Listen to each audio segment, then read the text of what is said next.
right. No, you didn't. Yes, I did.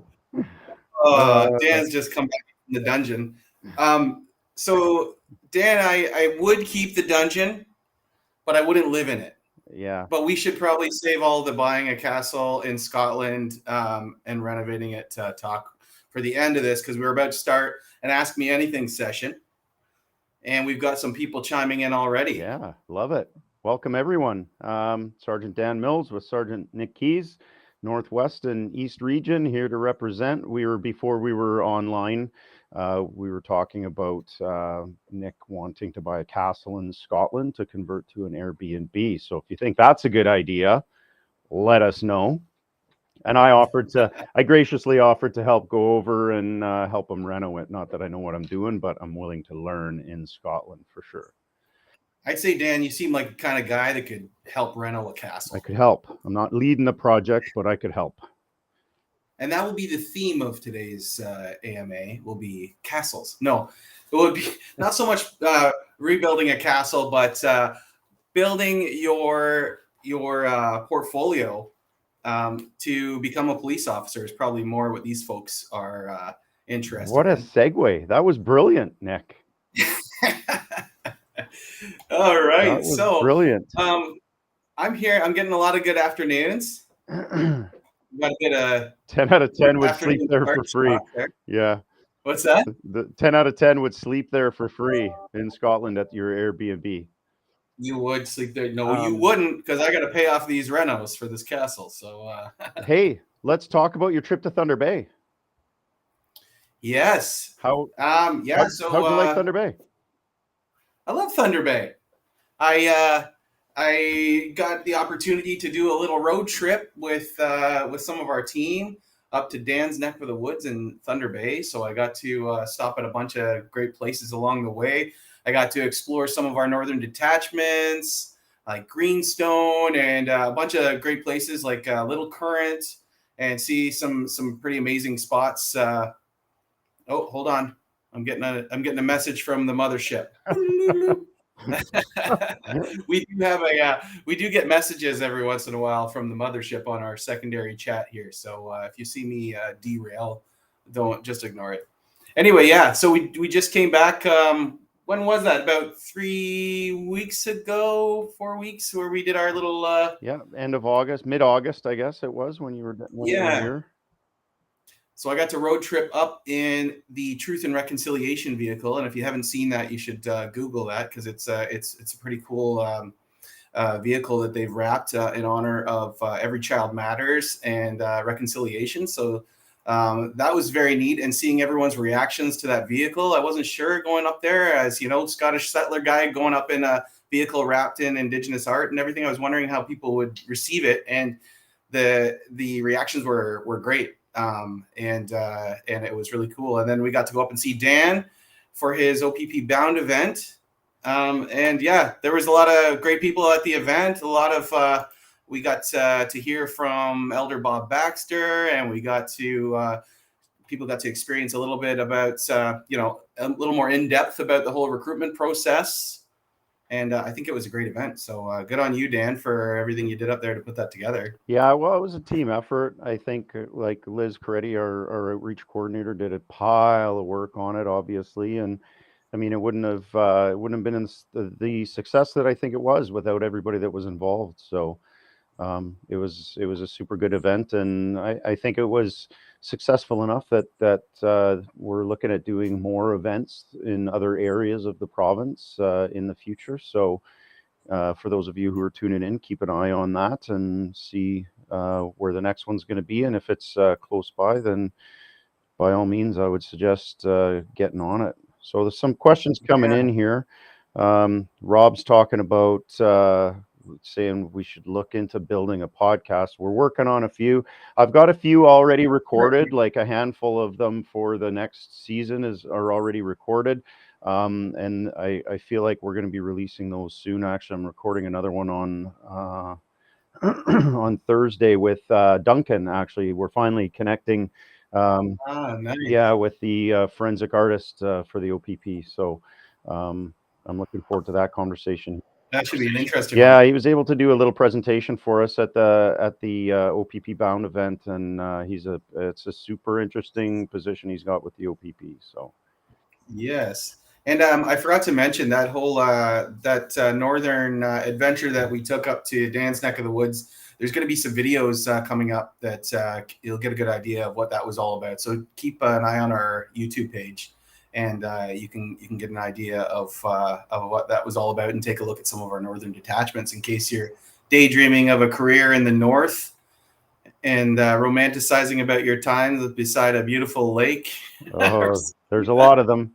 There is a lot of them. So first question I'm going to hit is in order to apply to the OPP, do we need OACP? No, you don't need OACP. I would say if you're strictly going to or interested in working for the OPP and that's where your passion lies, I wouldn't bother doing the OACP thing. But if you're applying to multiple services, many of the other services still require it. So you might get it at that point. But I'm seeing one here, Dan, from Colton. Yeah, I was looking at that one too about the rejections. So yeah, unless your friends are under 18, I can assure you they were not rejected due to their age, because that's our only age requirement is 18 or older. So you're asking about how can someone be a suitable candidate at 19 or 20 years old? I mean, it's just looking at our areas of assessment and building yourself up so that you've got the most competitive, like, in all areas. You've got a lot of great life experience, and that's the only thing. I mean, you don't have as many years behind you, but our age is 18. We're not going to count you out because of that.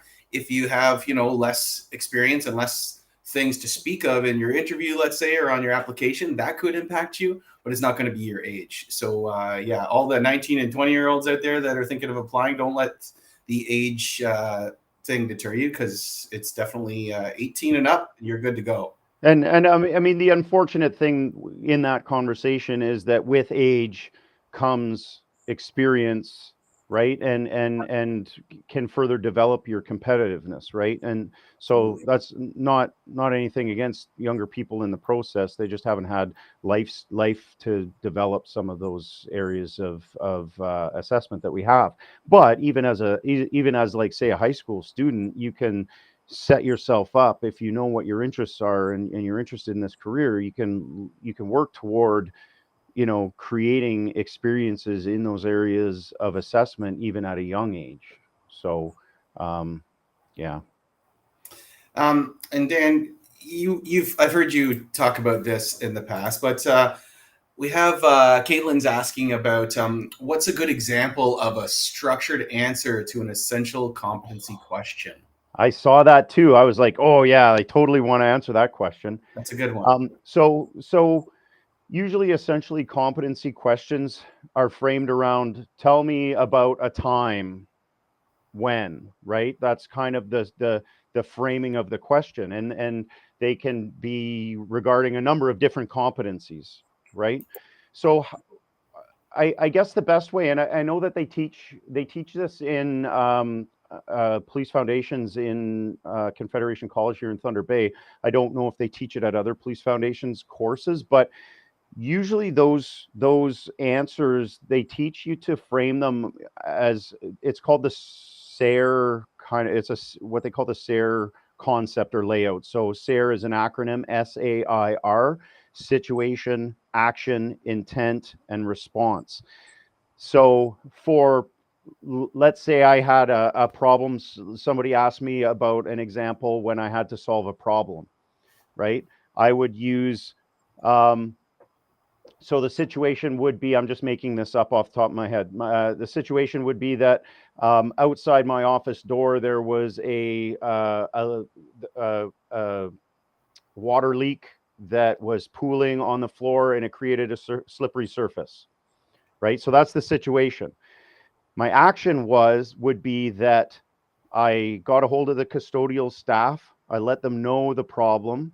I got a hold of the maintenance staff. I let them know the problem. I went and found one of those little yellow sandwich boards that indicated that it was a slippery surface, and I put that in place, right? So those were my actions. Those are the things that I did, right? And what my intent was to let people know that there was a slippery surface there, let the custodial staff know so that they could clean up the area, and let the maintenance people know so that they could solve the problem that created that, right? And as a result of my actions, I was able to fix the problem, and that area was no longer slippery. Okay, so that's how you kind of need to be framing your competency based questions. So that SARE concept: situation, action, intent, and response. There you go. Yeah, and that's going to be. I Hopefully I mean, once you got get that on the right. job, if there's, I think results is the only other thing. I think the R might be results, but Oh, what did I say it was? response. Oh, sorry, result. Yeah, sorry, it's result. Yeah. And that's all of our internals, Dan. Yeah. Anything that we have to apply to internally, it's all about that. So you have to get pretty comfortable with using that format of answering questions, and that's going to be a great way to do it in any circumstances, right? Because they want to know what happened, what did you do, why did you do it, what were you thinking, and what was the result. So it's a good way to put together any sort of an answer to interview questions. We're bouncing around here. Hamoon is asking about the Be the Bridge challenge. They submitted their application yesterday. They just found out about the Be the Bridge challenge. Should they wait until they get into the process to start that challenge? No, start at any time. You can update your application in your file. Once you've been given a file number, you can send an email and update your file with any other things that you want to include in your file or think you should include in your file. So, for example, you register for the Be the Bridge challenge and you get your certificate. After you've submitted your application, make sure that you submit a copy of that certificate so it can be added to your file. And definitely do it now. Be the Bridge challenge is great. I've been doing some of the challenges myself. So if you want to see a couple of examples of that, we've got a couple on our YouTube page. I've been trying to go through them and do little videos to kind of capture that experience, and a great way to get out there and practice reconciliation and get to know, like your local Indigenous communities if you've got some nearby, and just educate yourself on some of our history that we weren't told. You see any others jumping out there, Dan? I'm finding the chat just flies by on the side. It's blowing up, actually. I did notice that somebody just said they're enjoying the podcast. So it's weird how I'd pick that one up. But you really picked up. You zeroed in on that one. Yeah, thank you so much. It's one of my favorite projects. I love doing it. Thank you so much. Food allergies, not an issue. Many people within our organization have food allergies, and it isn't really an impactful thing as long as you can manage them and stay away from anything that you're allergic to. But and being a vegetarian, always carry your EpiPen when you're going to training, right? I'm the vegetarian in the group, and I'm always like just trying to hide it so people don't tease me. But wow. There was one that was talking about can the public try out fitness testing? We are doing that in some areas. We're trying to build that capacity. I know we used to run people through some of the fitness testing to give them an idea of what to expect. Do you do any of that up in Northwest, Dan? I know that HSD was looking at giving some opportunities to go through the testing. So I'm just seeing here on our events page on opp.ca, if you were looking to for an opportunity to try out some of the testing, there are prep events. So PREP. So go look for that on opp.ca/events, and that could give you an idea of what to expect from our physical testing. And there's tons of videos that explain it in detail. Yeah, it's not something that we can offer in our region yet. Hopefully in the near future, because I do want to expose people to that. But yeah, just follow the careers events page, and they often have in the HSD area, they often have events there that you can participate in. Somebody's asking about the cadet program. They're not feeling their competitive best for this year's hiring. Is it going to be something that will be occurring every year? Yeah. So the initial process that's happening right now, is for 20. I think they're going to hire 24 cadets and train them. And then I think in April, once April comes around, there's going to be an additional class of cadets hired. So there's going to be a few intakes or a few classes of cadets that they end up hiring. Somebody is asking Bridge. Thunder Bay is going to be one of their choices for housing. What does it look like for housing? And does the OPP have housing rentals for officers? Not typically. There is what we call government housing in some locations. Thunder Bay isn't one of those locations because it's a larger center and housing is usually pretty readily available. Pickle Lake, Armstrong, some in Sioux Lookout, some in Red Lake, Moosonee. Those locations, because they are smaller communities, we have what is called government housing that can be available depending on it, if there's any vacancies there, how many officers are taking advantage of it. There are maybe opportunities, but if Thunder Bay is one of your choices that you're leaning toward, I would, my recommendation usually is to people to contact the detachment, call the administrative line, contact the detachment, get them to put you in touch with an officer at that detachment. Like, say you've been offered a position with the OPP in a certain location. Let's use Thunder Bay, for example. Get in touch with a constable at that detachment, and then they can help direct you and give you some assistance in finding somewhere to live. They're not going to find it for you, but they can help you find somewhere to live. I see a question, Nasiri, asking about in the north, do we police Indigenous communities? So, yeah, there are opportunities. The OPP definitely supports our Indigenous policing partners in a number of communities in the north, in Dan's region and in Northeast region, all over. There's opportunities to go up on rotations to communities like Pekanjikam, Kitchener-Megus, Round Lake, different places like Wagamau, I think, is Round Lake. We've got a number of communities that we do support, and you can imagine some of the police forces are pretty small. So if you have someone on a leave or parental or something like that, you lost sometimes half your police force. So our officers do cycle through these communities, and it's a great opportunity. If you get the opportunity to do it, I've gone up to Big Trout Lake, up to KI before, and I had a great time. Amazing community, great people, and a really great opportunity to see what it's like in a northern flying community. So somebody's asking about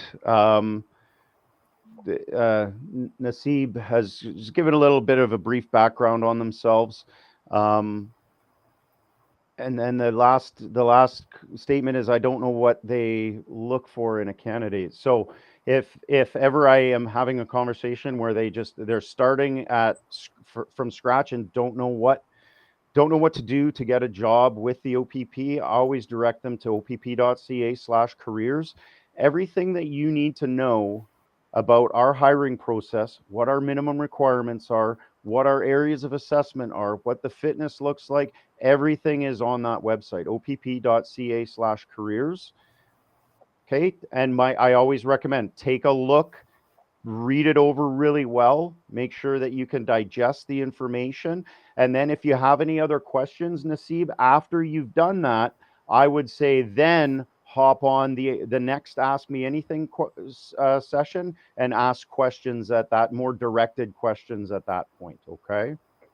I see a question here, Dan, from Fitzroy about volunteer work. I don't know about you, but the question is, I'm in the process of applying to volunteer with Red Cross. Can I submit my application or submit that on my application? Or even though I'm just in the process? Personally, when I'm looking at that, I don't really want to know what you're going to do in the future. You know what I mean? I want to know, what have you done? So I would speak to, in your community service, I would speak to what you have done. And once you get some shifts under your belt with the Red Cross, then we'd be happy to hear about it. But I don't know. What do you think, Dan?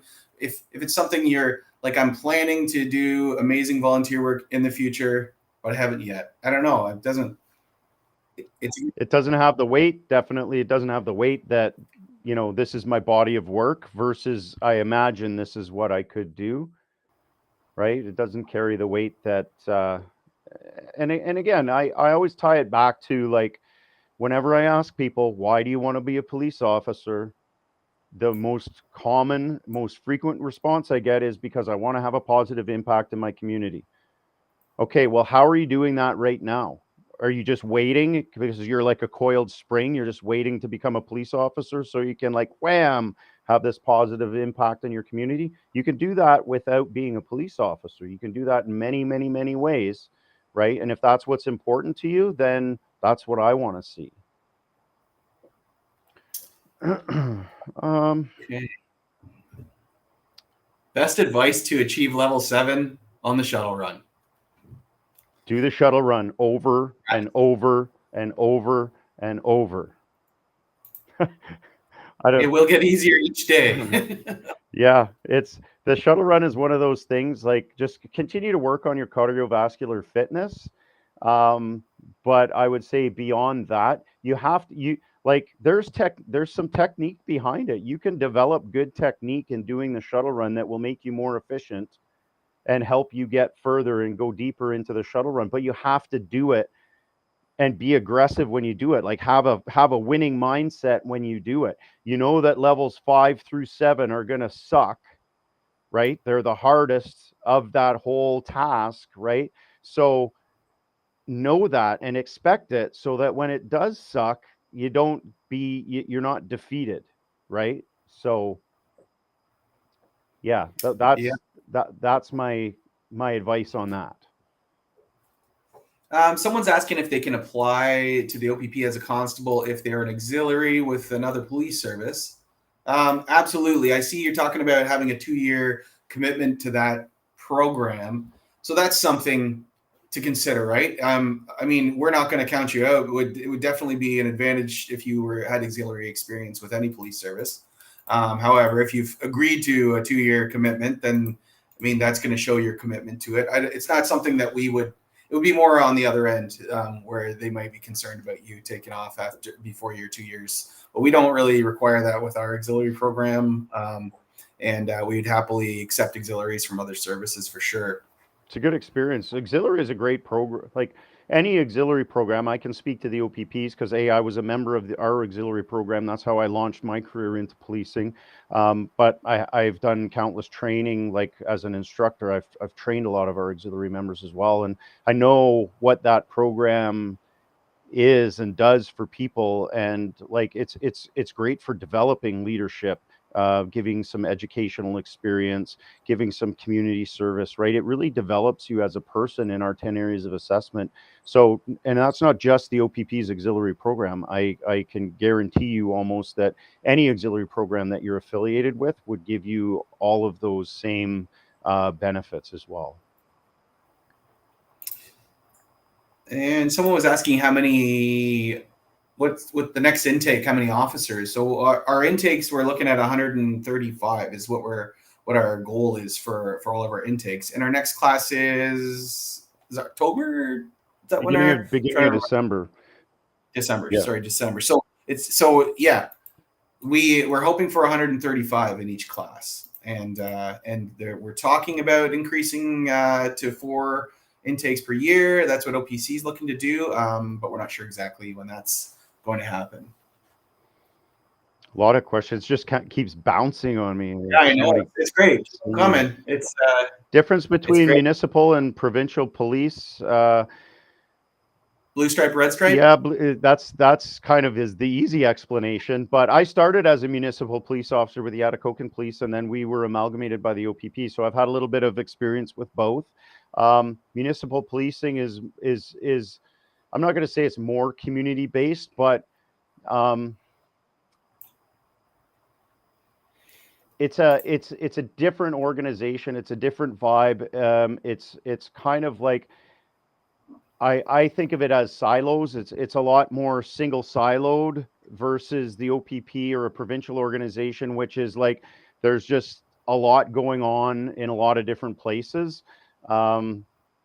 Like say York Regional Police, right? They've got their area that they police, and they're responsible for they have a contract with that municipality to provide policing services, and whatever that contract looks like as far as positions and coverage and whatnot. So that, and then provincial police is just, I mean, the government is responsible for providing that service for the people, and there are different municipal contracts within the OPP, but it's by and large it's a kind of a government, more of a broader scale, I guess, is how to best describe it.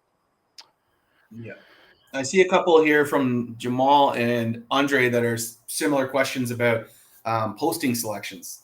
So Jamal's question was, do we get to choose where we're deployed, or is it based on operational needs? And I would say the answer to that is yes, because it is based on operational needs. But it's also based on your selection of 6 choices that will ask you which 6 detachments would you like to work at. And we're in the 80s, 85, 86% success rate of getting people where they want to be. And so Andre was like, I'm in the Ottawa area. Would I be guaranteed to get that? You wouldn't be guaranteed, but we definitely do our best to try and get you one of the detachment areas that you've selected. So we've had a lot of good luck, but I mean, there could be a relocation involved in trying to get somewhere where you want to work and not have to commute for too long. So there's 3 back-to-back questions here that I'm going to try to rip through. So Okay. How soon would I hear back from the OPP after submitting my shuttle run video for constable? We again, depending on taskings and priorities within our unit, sometimes we don't get to things immediately. So I would give it a couple weeks before you start to get a little bit antsy about it. But I would also say, like, be patient with the process. Typically the process takes between 3 to 6 months from start to finish. So just be patient with the process, and it will work its way out when it's supposed to work its way out. Does the OPP request bank and credit card statements as part of the credit check? You're going to be required to provide financial information, yes, as part of our process. In which region do you believe there's a greater need for additional personnel within the OPP? So staffing varies from region to region, and each region has its challenges. I'm in Northwest, Nick is in Northeast, and we're actively trying to do our best to hire as many people to serve in our regions as we can, right? As well as the province in general. I would say there's a smaller population base to draw from in the northern regions, so staffing can be a bit of an issue in the northern regions as a result of that. Like in southern Ontario, population is pretty adequate. In our northern regions, there's less population, so there's less people to choose from. So often we have to rely on people willing to move from southern Ontario to northern Ontario or other parts of the country.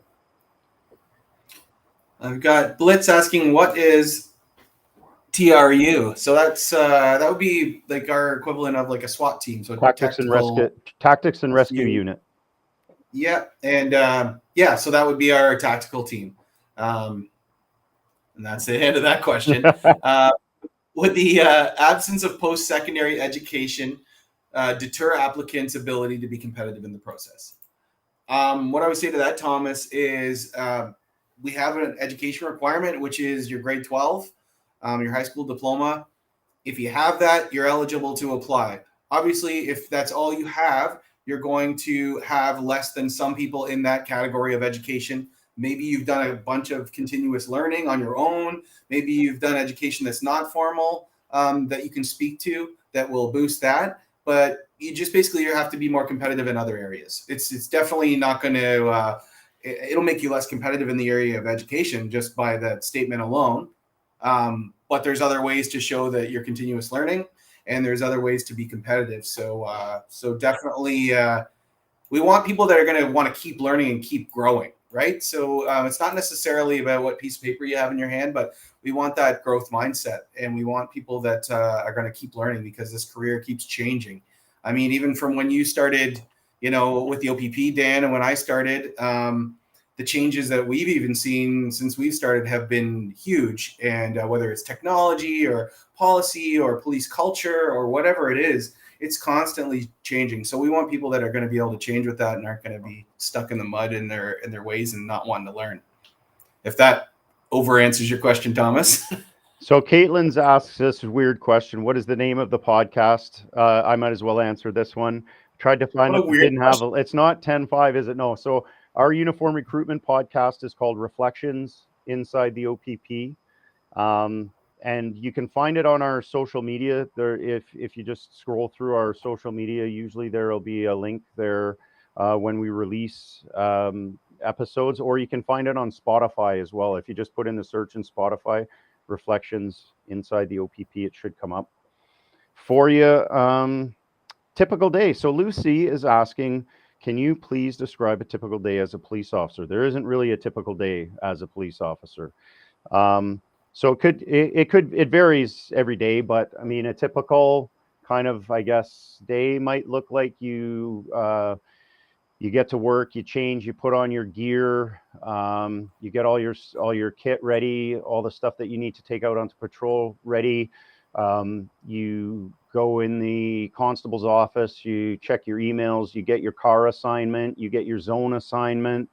You get a briefing from your sergeant maybe on kind of what the key areas that they might want you looking at if there's any initiatives going on. And then you would log on with the communications center and head out on patrol, again looking after some of the things that maybe your sergeant has asked you to look after. If there's any subpoenas or any summons or any paperwork, court processes that need to be served in the community, you may be out doing traffic control, or you may for any type of like events that are going on, or any type of road closures or anything like that. You could be doing traffic enforcement, so just out on the highway patrolling, making sure everybody's driving safely, or you could be doing calls for service. So the communication center may get a hold of you and ask you to go attend certain residents for a certain call, and those are different investigations that you're going to have to do throughout the day. So again, it's really, there's no typical day, but those are some things. You're going to have to write notes, you're going to have to write reports. You might have to attend court if you have, different charges that are being contested in court or in the court process. So there's a lot of different things that you might be exposed to in a day as a police officer. We typically work days and nights, so they break it up so it's kind of fair. You work as many day shifts as you work night shifts, until maybe down the road in your career you end up in some type of a different role where you end up working maybe all day shifts, like Nick and I typically do, right? I've got a few I can chicken pick here, Dan. Do your 6 detachment choices affect your chance of getting an offer of employment? So are you going to, if you pick the detachment that's dying for bodies, are you going to have a better chance than if you pick a popular one? And I don't think that's going to impact you. It may impact, like, we're not going to slot you in somewhere that doesn't need anyone, but most of our detachments, have got a spot available, and we're going to do our best to get you where you need to be. I wouldn't base it on, unless you're like open to adventure and you just want to go somewhere and just be a police officer and you don't have a lot tying you down yet, which is a beautiful position to be in, then go ahead and, pick detachments, pick some detachments in the north, pick some places that you're going to have some adventure and some change, and try that out. But otherwise, pick places where you really want to be, wherever that might be, and where you're going to be happy, because it's a long career. And there's no age limit, as long as you're over 18. I see Daniel's asking if there's an age limit to apply. As long as you're over 18 and you can meet the requirements, you are good to apply. And there was one about, I see there was a question about what is your take on cannabis usage? So, something we look at, same as we're looking at alcohol. We want to make sure you're going to be fit for duty as a police officer. We want to make sure that you have good coping mechanisms in place to deal with stress. So it's not so much whether you've used it or not. It's it's more of how you do, I think, because obviously it's legal now. So, cannabis usage and alcohol usage, if you're using it responsibly, it's not going to be a big deal. But if it's something that's a problem in your life and it's caused you issues or it's caused conflict and things like that, that stuff's going to come out and that could cause you problems. Yeah, habitual use and overuse is it's a problem. And I say that from a personal health perspective, as far as like, um, like policing is, I would say, with a lot of people use substances like that to kind of cope and manage life, right? Like they find it, they use it as a bit of a crutch, right? And if you're not in a career like policing that can, have some emotional impact at times, and you're already using it as a crutch, then what's going to happen when you start to be exposed to some maybe things that are not so pleasant, right? So again, there, if it's recreational use and it's all above board, legally purchased, legal usage, then it's not as big of a deal. But when it's habitual and it's used to kind of manage life, then it can be a bit of a problem. Somebody's asking about the absence of post-secondary education deterring applicants. Our minimum requirement is grade 12. So post-secondary is not mandatory at all. And we have a lot of applicants who actually don't have post-secondary education. It doesn't make them, it doesn't give them a lack of competitiveness in our process, because we look at the entire person, right? We look at all the areas of assessment. And maybe they're a tradesperson, maybe they've got different education and training in other areas, right? Post-secondary isn't like, it's not like everything, so yeah, don't let that deter you. Just make sure that you can articulate, any educational experiences and life learning that you've done. And I see Jordan's asking about having multiple jobs over 4 years while in college, and is that going to disqualify them for having multiple jobs on their resume? I've heard people have this concern before, where they feel like they have too many jobs within a time period, and that it might look bad on them. I would say it's all about the context, right? If you've got, if you had 4 jobs in a year, and it was because you got fired from 3 of them, then that's going to be a problem. But if you had 4 jobs in a year, like for me, when I was going through my job history, I had, I think, 30. I don't want to brag about that, but I think there were 30. And I was working every factory job, every landscaping job I could find while I was working on another career goal. I was playing music for a living and working any job I could. So when I came to the OPP with pages of jobs listed, I was a bit nervous too. But it's all about your articulation. So if it was all legit and you didn't have issues with your employment, then just explain what it was, and that's no problem. It's we see all different paths. And there's nothing wrong with saying like, well, I tried this, I applied for this job, I thought I would like it, I did it for a while, and it just wasn't for me, so I left and went to a different job that I thought I was better suited for, right? Like that's part of life, and that's trying to find your way in life, right? It's when, there's problems in the workplace and you're bouncing back, that's when we have to start asking more questions, right? There's a question saying how do we encourage continual physical fitness? Are there gyms at detachments?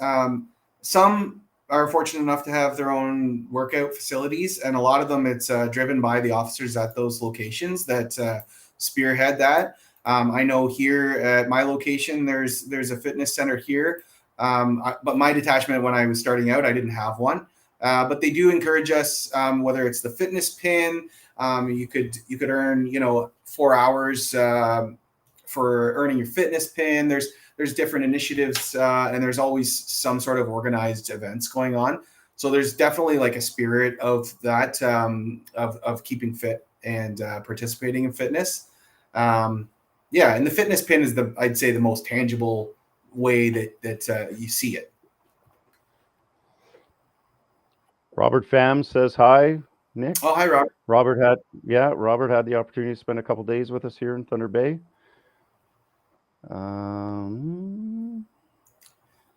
was the name of the position for high patrol? I think that means highway patrol. Maybe you're talking about the HSD.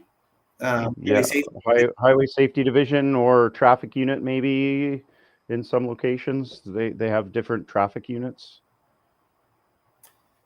Okay, so and then there was another question about how to track down all your information for previous employers and supervisors, and some of them. Basically, guess what? You're getting into a career where you're going to need to learn how to investigate. So this is good practice for you. If I'm getting someone saying I can't get a hold of these people, I better not be able to get a hold of them the first hour that I try, right? So make sure you exhaust every possible, way that you could do it. Make sure you're putting your investigative skills forward when you do that. So if you say, I can't find them because I don't really want to find them, then we're going to find them. So do your best. If some of them you're just not going to be able to find the information, and then you can articulate that. But definitely make sure you exhaust all your efforts before you tell us you can't find the information for your employers. Is volunteering experience a must, Dan? It sure makes you more competitive. Yeah. I don't know if I would use must as the language, because everybody's got a different personal situation. And I tell this story often of like an officer or a candidate that I was interviewing who I basically called out for their lack of community service. And they basically said, like I have a family member who has cancer and I'm their primary caregiver. So I don't have time, after working and looking after my family member, I don't have time to do community service right now. But I have a payroll deduction off my paycheck that goes to the United Way, right? Or so there's different ways to serve your community, right? And it's not always necessarily in time with a formal organization, right? So think outside the box and just do things for the betterment of your community and try to make your community a better place. Yeah. I see Jacob's asking about if there was an issue at work. We're not going to get into the details, but basically, if you have an issue at work with a coworker or supervisor, and you went through the proper channels to deal with it, is that going to hurt your application? It's basically, these are the things where I can tell, like, these are the things where you're sweating about in your interview. These are the things you're going to want to you're going to want to get really comfortable with articulating. So if it's something like that where you got in a fight at work because some coworker came at you or something, that's not a great thing. But if you've got a good explanation for it and you're honest about it and you tell us what happened and how you dealt with it, use that SARE model, that situation. I'm going to screw it up now. Action, intent, result, and explain it to us. I would practice with that one at home. We've all got not necessarily all physical altercations, but we've all got things that we're not exceptionally proud of that we have to explain in these interviews. And so just get cozy with those and make sure that you can articulate it so that it doesn't look bad on you. And many times, like it's these situations, we look at them negatively, and it's a negative experience by and large, but it could have a positive outcome in it allows you to grow as a person, or you're able to find a way to diffuse a situation that you're not comfortable with, right? So, and explaining that actually can make you more, being able to explain that effectively could actually make you more competitive, right? Because you have maybe a resiliency, or you have some problem solving skills that you can articulate, right? So these things that you think might be negative things might not always be negative things for you if, like Nick says, you get comfortable with it and you can understand how to explain it properly and learn from it and what you've learned from it. I see a question from Caitlin about being out of school for a long time and wondering for education references, can you use like work training references? And I think, I see a lot of that for people that have been, whether they're in the military or whether they're in trades or whatever they're in, there's usually some sort of certification, some sort of training that they go through. I deal with a lot of, and Dan, yourself, you do too, experienced police officers joining the OPP. And most of the education references I'm seeing are from training internally through their work because they've been employed so long with that employer. So Well, and we there's also been, we've also seen issues. Sorry to interrupt you, Nick. We've also seen issues with COVID and the lack of in-class learning through the COVID period, or the period of the pandemic. A lot of teachers and instructors at different institutions aren't comfortable giving references for people because they don't. So again, think outside the box with your learning and developmental references. People who can speak to your ability to learn, right? Somebody that you've done a course with, somebody that's taught you something, right? Doesn't have to be a formal teacher necessarily. It could be somebody in your whatever your community service organization is that can say, yeah, I taught them how to do X, and they were able to perform it efficiently. Sorry to interrupt, Nick. Hey, no problem.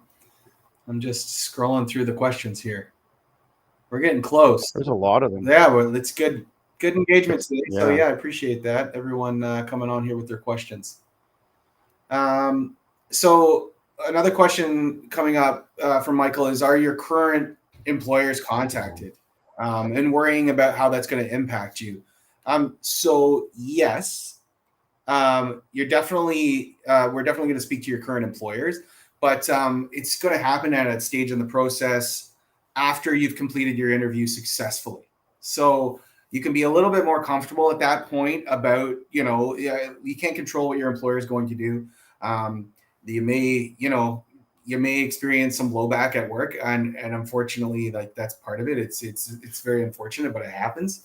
Everyone's hurting for employees right now in all different sectors. So I understand people aren't too happy about people leaving for other services or other jobs. But yeah, it's after your interview. So at that stage, you've been through a lot of the process, and you've already passed your interview. So I think you'd feel a lot more comfortable with us reaching out at that point. And yeah, so it shouldn't be a problem. But we definitely are going to want to know how you are at work with your current employer. That's going to be a key piece for us in our background. Okay. No, Something's happened to you got to reload. Reload. Yeah, something happened to my thing. So let's talk about Scotland again. What's that? I said, let's talk about Scotland again. If we could just get back to Scotland quickly.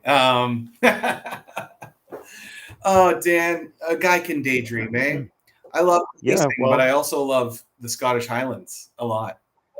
Have you been? I've been, but it was before I even knew that I was Scottish, which sounds ridiculous, but I am Scottish, and I would love to. That's like my bucket list thing, is to get to Scotland. Okay, so maybe like late October, you think we should go? Or Dan and I are planning our trip to Scotland now. And sure. Since our chat's disappeared, just so everybody knows, our chat we're not ignoring you. Our chat gave us a big red bubble and disappeared. I'm not sure. I'm trying to remember some of the questions, but often questions revolve around community service. That's a lot of people. A lot of people seem to get not hung up on that, but they're consciously aware that that's something that we pay attention to, right? And it comes back to what I said before. Like, it's people want to serve their community. How are you doing that now, right? And if it's I'm getting back into it right now, should I still apply? I think I saw that question on there. I just started again with community service. Should I wait to apply so I can be more competitive? I would say if you're in it and you're doing it, then you're doing it, right? The longer you wait, yes, the better, I guess, and more competitive it would be, because you're establishing that part of yourself. But again, that's a question that only that's a question that only you can answer. Yeah, that's why I love talking to people that are like 17. I'm like, oh, this is the perfect time. Here's what you need to do and get going now, and then you're going to be a superstar in a couple of years. Yeah, start now. Yeah, but I found, there's a lot of people I talk to who have, 2 young kids, and they're working full time, and they help out with their parents who have a farm, and then it's like, okay, well, I get it, but do you tell me how you're involved with the community? Tell me something. Like, some of them, I play in 2 different hockey leagues locally, and I'm involved in the community that way. Maybe you're not donating your time, but it shows some engagement and shows that you're a part of the community that you're in. And it doesn't have to be formal either. Like we'd said before, it can be as easy as shoveling driveways for your elderly neighbors, or maybe mowing lawns for your elderly neighbors or people in your community, right? So those are the big things. Fitness is also one of the things that we get a lot of questions about, and that, like I said, that level 5 to level 7 on the shuttle run sucks. It's awful. We know it's awful. It's supposed to be awful. Get comfortable being uncomfortable with it. That's why I say do the shuttle run, do the shuttle run, do the shuttle run. And I would even say to the degree where, like, see how far you get till you fail. And then the next time you do it, I would start at the point where you fail, just so you can experience what is beyond it, right? So again, think outside the box. And one of my big, I guess it's one of my big catchphrases: how bad do you want it, right? If fitness is one of those things that you struggle with, how bad do you want it? How hard are you willing to work to get a career in policing? And when I try to sell the OPP, it's $100,000 a year plus job, right?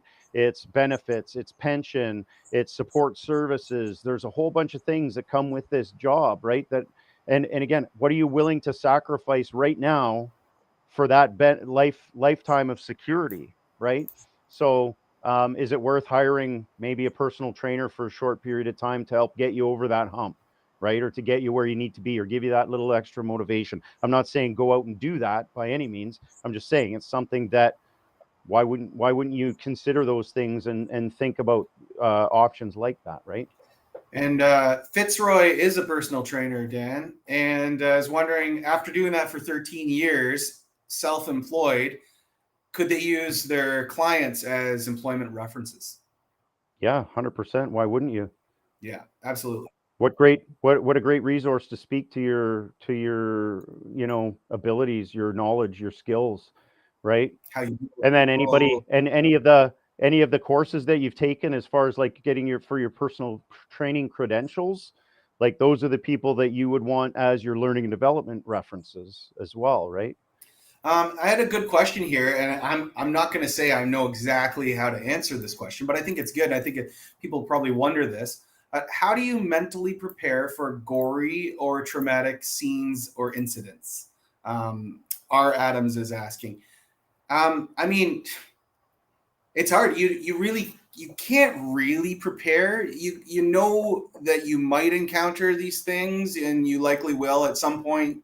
You have a good group of people on your platoon surrounding you who try to ease you into these things, and you have a lot of great supports within the organization to deal with mental health and to process these things and to provide resources for people to talk to when you've encountered these sort of things on the job. Make no mistake, you will encounter these things. You will see things that other people don't have to see, and it will have an impact on you. And you might not know which thing's going to impact you. You could think something should freak you out, and it might not hit you at all. And then some things that you think wouldn't do. And that's why one thing that we've been getting a lot better at as an organization is taking care of our members' mental health and acknowledging that this is a big part of the job, and it's not just to suck it up and be tough. And we know it's a real concern, it's a real thing, and it's a part of the job. And I'm sure, Dan, you could speak a little bit to it as well. You might have some comments around this. It's not a great way to prepare for it, right, Dan? Yeah, there isn't, and because you never know when you're going to be exposed to kind of workplace trauma like that, and like it builds and it accumulates over time, right? So, like Nick said, there's a lot of great resources available for us, and like through the OPP and our external partners as well. I would say just know that you're going to see stuff that sucks, and just knowing is the first step of like preparing yourself for it. right? So just know that you're going to see or experience some stuff that sucks. But as a recruit, and I would say this is how things have shifted in our profession. As a recruit, when you first get hired, I would, if I could do it all over again, I would make contact with a psychologist right away, right? I would make an appointment. I would see a psychologist. Not that I would maybe think that I needed to, but at least then I'm establishing a relationship with someone who can help me when I'm in need, right? Because the time to figure that out isn't when your head is spinning and you're not in a great place, right? So establish that trust with a psychologist early so that, in the event that something does affect you, that you have a trusted relationship with somebody who knows knows what your baseline is, Yeah, that's right? key too, right? And You get that baseline before you've experienced it. yeah. So, and that wasn't a thing when I was a young officer. Like, it was like I came on in a time where it was suck it up and just move on. Don't talk about it. You shouldn't feel that way. Right. So there was this stigma attached to like our mental health and, being a strong officer, right? I suffered for a long time. I was diagnosed in 2014 with PTSD. I had a bit of a psychological break, and it was really tough for me. And if I would have done things differently when I was a younger officer, I can almost guarantee that like my trajectory of my career would have been a little bit different as far as my mental health goes. So look after it early is my biggest, and create that positive relationship with a mental health care professional, so that when the time comes, if it comes, it doesn't always come, but if it does come, then you have someone that you can trust, that you can talk to. I like what Drew says about this, Dan, and thanks for sharing that.